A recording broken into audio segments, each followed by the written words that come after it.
हरे कृष्णा दोस्तों, welding smart class में आप सभी का स्वागत है। आज हम इस वीडियो में ये जानकारी लेने वाले हैं, अगर कोई भी वेल्डर यूरोप में जाना चाहता हो, गल्फ में काम करना चाहता हो या इंडिया में काम करना चाहता हो या कोई भी देश में अगर काम करना चाहता हो तो मेरे दोस्तों उसका इंटरव्यू लिया जाता है। तो कोई भी वेल्डर अगर इंटरव्यू देने जाता है, कोई भी वेल्डर, मेरा दोस्त ऐसा भी होगा जो कि कई बार इंटरव्यू दे चुका होगा, जो कि फेल हो जाता है इंटरव्यू के टाइम, उसको टेस्ट में नहीं भेज पाते हैं क्योंकि वो इंटरव्यू में ही फेल हो जाता है। तो उसके लिए मैं ये वीडियो बना रहा हूँ। इसमें वेल्डर इंटरव्यू में हम 3 वीडियो रेडी करेंगे, जो कि ये अपना फर्स्ट वीडियो है।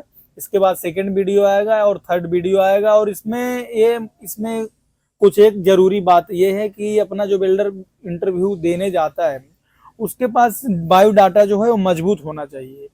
रिज्यूम, जिसको हम लोग रिज्यूम बोलते हैं, वो अपने पास मजबूत होना चाहिए। और उसमें कुछ क्वेश्चन है जो कि क्लाइंट की तरफ से पूछा जाता है।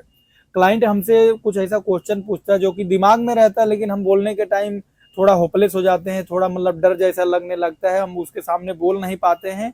तो आपको ऐसा कुछ भी नहीं करना, एकदम आराम से बैठिए और जो भी क्लाइंट बोलता है उसको पहले प्रॉपर सुनिए, उसके बाद आप जवाब दीजिए।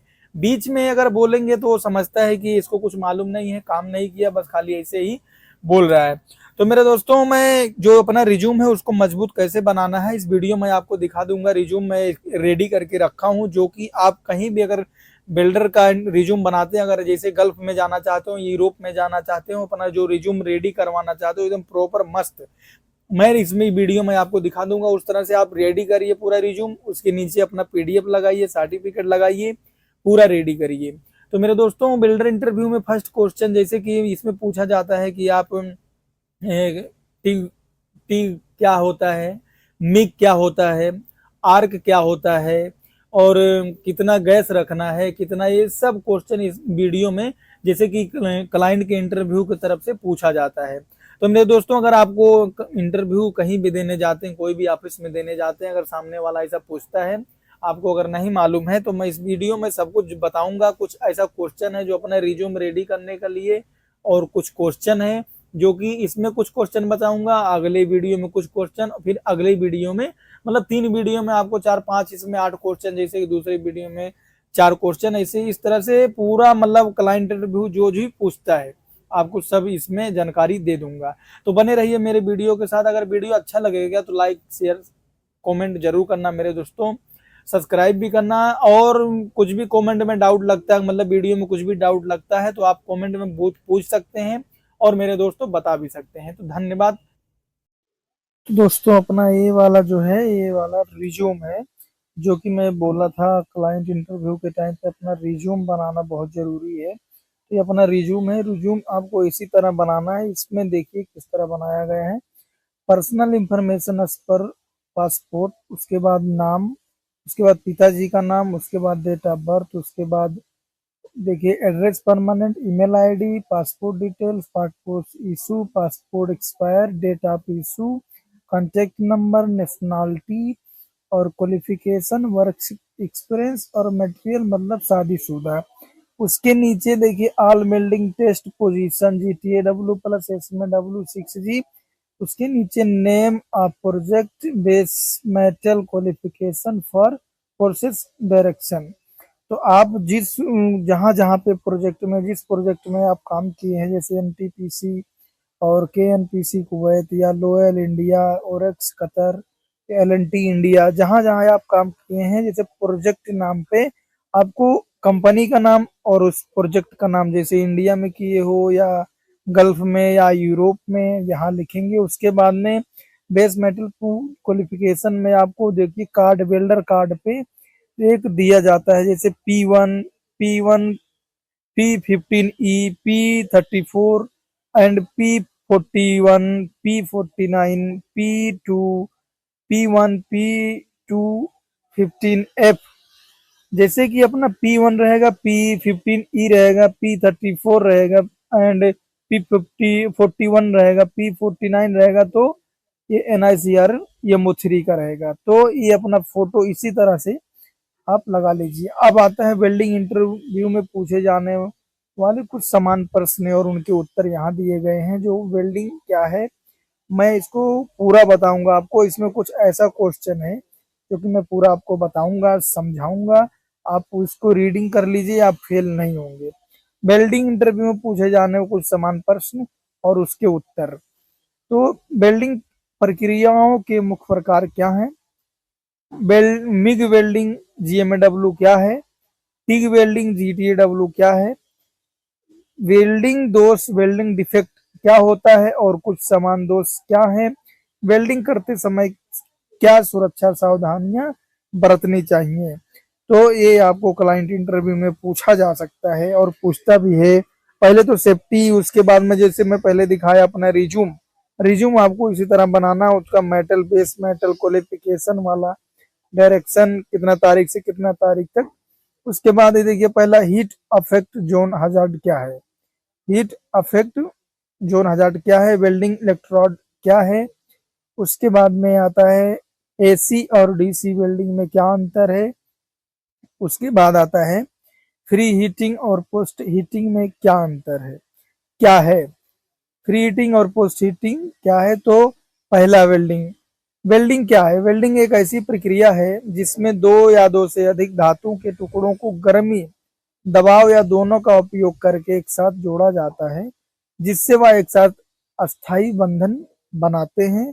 उसी को हम लोग वेल्डिंग कहते हैं। तो कोई भी अगर क्लाइंट आपसे पूछता है वेल्डिंग क्या है, तो आपका आंसर यही होगा।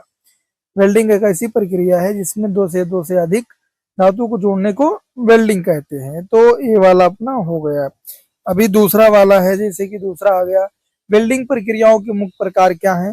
वेल्डिंग प्रक्रियाओं के मुख्य प्रकार क्या है, मतलब कि कौन कौन से वेल्डिंग मुख्य रूप में आते हैं? वेल्डिंग प्रक्रियाओं के मुख्य प्रकार हैं arc welding, shielded metal arc welding SMW, gas metal arc welding GMW, MIG gas tungsten arc welding GTAW, TIG resistance welding, laser beam welding और फ्रिक्शन वेल्डिंग। ये मतलब 5 ऐसे हैं जिनके प्रक्रिया मतलब मुख्य रूप से इनका नाम आप बता सकते हैं, जो 5 टाइप का वेल्डिंग होता है। एसएमडब्ल्यू, जीएमडब्ल्यू, जीटीएडब्ल्यू और resistance welding, laser beam welding और फ्रिक्शन वेल्डिंग।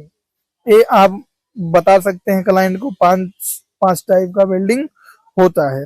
उसके आगे आते हैं मिग वेल्डिंग जीएमडब्ल्यू क्या है? MiG metal inert gas welding, जिसे जीएमडब्ल्यू मेटल आर्क वेल्डिंग भी कहा जाता है। जीएमडब्ल्यू मतलब गैस मेटल आर्क वेल्डिंग, जिसको हम आर्क वेल्डिंग भी कहा जाता है। एक वेल्डिंग प्रक्रिया है जिसमें एक निरंतर तार इलेक्ट्रिक रॉड वायर इलेक्ट्रोड को वेल्ड पुल के फीड किया जाता है और एक परीक्षण गैस सील्डिंग गैस का उपयोग कर आर्क और वेल्ड क्षेत्र को वायुमंडलीय संदूषण से बचाने के लिए किया जाता है। मतलब जो मिग वेल्डिंग होता है उसमें चक्री जैसा घूमता है, उसमें एक आर्क मतलब तार फीड किया जाता है, उसको हम आर्क वेल्डिंग कहते हैं। वायर सील्डिंग गैस से चलता है। अब तीसरा चौथा आता है टिग वेल्डिंग जीटीएडब्ल्यू क्या है? जीटीएडब्ल्यू टिग वेल्डिंग क्या है? TIG tungsten inert gas welding, TIG का फुल फॉर्म है टंगस्टन इनर्ट गैस वेल्डिंग, जिसे जीटीएडब्ल्यू कहा जाता है। टंगस्टन आर्क वेल्डिंग भी कहा जाता है। एक वेल्डिंग प्रक्रिया है जो एक नॉन कम्ब्यूजल टंगस्टन इलेक्ट्रोड का उपयोग करके आर्क बनाती है और आर्क को और वेल्डिंग क्षेत्र को एक परीक्षण गैस सील्डिंग गैस द्वारा संरक्षित किया जाता है। इसमें अक्सर एक अलग फिलर रॉड का उपयोग किया जाता है या उच्च गुणवत्ता वाले और सटीक वेल्ड के लिए जानी जाती है। तो टिग वेल्डिंग जीटीएडब्ल्यू क्या है आप समझ गए होंगे। अब आगे बढ़ते हैं।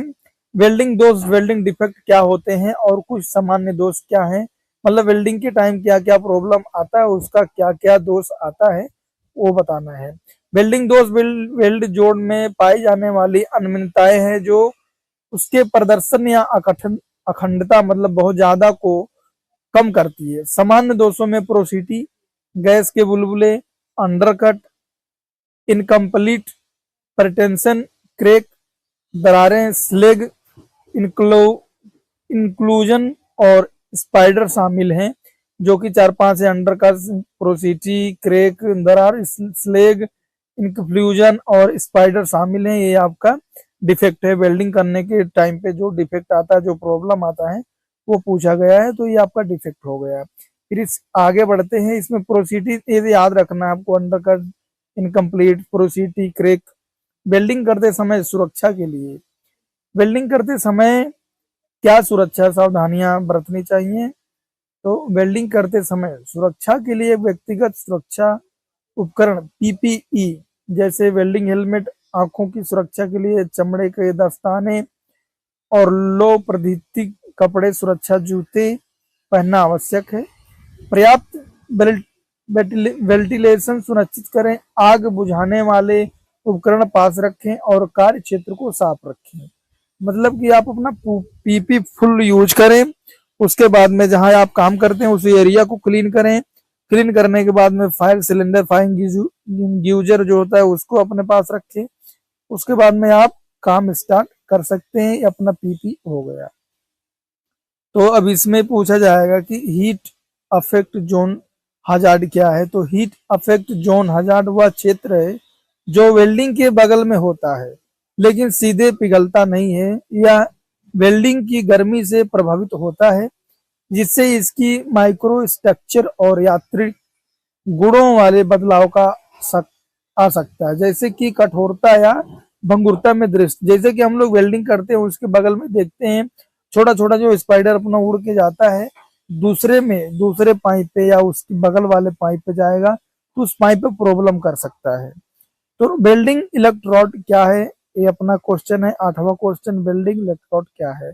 वेल्डिंग इलेक्ट्रोड एक धातु की छड़ या तार है जिसका उपयोग आर्क वेल्डिंग में वेल्ड पुल में धातु को पिघलाने और भरने के लिए किया जाता है।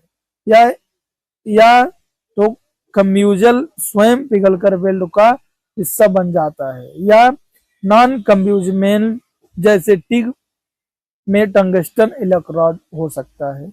मतलब वेल्डिंग इलेक्ट्रोड वही है, जैसे कि वेल्डिंग कभी कभी भरने के लिए यूज किया जाता है, तार या छड़ कह सकते हैं, उसको भरने के लिए कभी कभी टंगस्टन के रूप में यूज किया जाता है। तो वेल्डिंग रॉड इलेक्ट्रोड यही है। फिर आगे बढ़ते हैं, अपना 9वां क्वेश्चन जो है, एसी और डीसी वेल्डिंग में क्या अंतर है? तो AC alternating current, AC full form alternating current. Welding में आर्क की ध्रुवीयता लगातार बदलती रहती है, जबकि डीसी डायरेक्ट करंट वेल्डिंग में यह स्थिर रहता है। AC welding blow arc blow को कम करने में मदद करती है और मोटी प्लेटों के लिए अच्छी होती है। और डीसी वेल्डिंग आमतौर पर चिकनी आर्क, बेहतर कंट्रोल और विभिन्न धातुओं के लिए अधिक उपयुक्त होती है। तो अपना जो पीछे से जो करंट आता है वेल्डिंग मशीन में, वो एसी रहता है। हम लोग जिससे वेल्डिंग करते हैं उससे हम लोग डीसी से वेल्डिंग करते हैं। इसके लिए हम लोग का वेल्डिंग जो है चिकना और अच्छा लगने के लिए डीसी, उसमें जो मशीन यूज करते हैं उसमें कन्वर्टर इन्वर्टर दिया रहता है जो कि डीसी करंट बनाता है। अभी 10वां क्वेश्चन, फ्री हीट और पोस्ट हीटिंग में क्या अंतर है? पोस्ट हीट फ्री हीट क्या है? फ्री हीट वेल्डिंग से पहले बेस मेटल को गर्म करने की प्रक्रिया है। फ्री हीट वेल्डिंग से पहले बेस मेटल को गर्म करने का प्रक्रिया है जो थर्मल स्टार्ट को कम करने और क्रैक की संभावना को घटाने में मदद करती है। पोस्ट हीटिंग वेल्डिंग के बाद मेटल को गर्म करने और फिर धीरे धीरे ठंडा करने की प्रक्रिया है जो अविष्ट तनाव को दूर करने, कठोरता को कम करने और डक्टिलिटी में